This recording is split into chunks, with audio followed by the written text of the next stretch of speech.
Guys, welcome back to my YouTube channel. ഇന്ന് Sunday ആണ്. അച്ഛന് ലീവ് ആയതുകൊണ്ട് അച്ഛനാണ് ഡാൻസ് ക്ലാസ്സിലേക്ക് കൊണ്ടുപോകുന്നത്. ഞങ്ങൾ ഡാൻസ് ക്ലാസ്സിൽ പോയിട്ട് പ്രാക്ടീസ് എല്ലാം തുടങ്ങി. ഞങ്ങൾ പ്രാക്ടീസ് ചെയ്യുന്നത് ഫോക്കാണ്.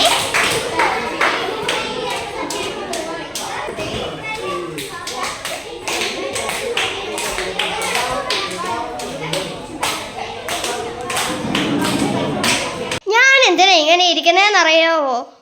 നല്ല വിശപ്പായി. രാവിലെ തൊട്ട് കിടന്ന് തുള്ളുന്നതല്ലേ. ഡാൻസ് പ്രാക്ടീസ് എല്ലാം കഴിഞ്ഞ് ഞങ്ങൾ നേരെ പോയത് ഞങ്ങളുടെ റിലേറ്റീവ്സിൻ്റെ വീട്ടിലാണ്. നല്ല മഴയായത് കാരണം പോകുന്ന വഴിയെല്ലാം തെന്നിക്കിടക്കുമായിരുന്നേ. ഈ വീടിരിക്കുന്ന പൊസിഷൻ കണ്ടോ, ഒരു കുഴിക്കകത്താണ്. ഇവിടെ മഴ പെയ്ത് നല്ല തെന്നിയൊക്കെ കിടക്കുക. അതേക്ക് ഞങ്ങൾ പതിയെ ഇങ്ങനെ ഇറങ്ങിപ്പോവാണേ. ഉച്ചയ്ക്ക് ഫുഡ് അവിടെ ആയിരുന്നു. ഫുഡെല്ലാം കഴിച്ച് ഞങ്ങൾ കുറേ നേരം വർത്തമാനം പറഞ്ഞ് വൈകിട്ടായപ്പോഴത്തേക്ക് ഇറങ്ങി. എന്നിട്ട് നേരെ വീട്ടിലേക്ക് പോയി. ഈ വീഡിയോ ഇഷ്ടപ്പെട്ടാൽ ലൈക്ക് ചെയ്യുക, ഷെയർ ചെയ്യുക, സബ്സ്ക്രൈബ് ചെയ്യുക. ടാറ്റാ.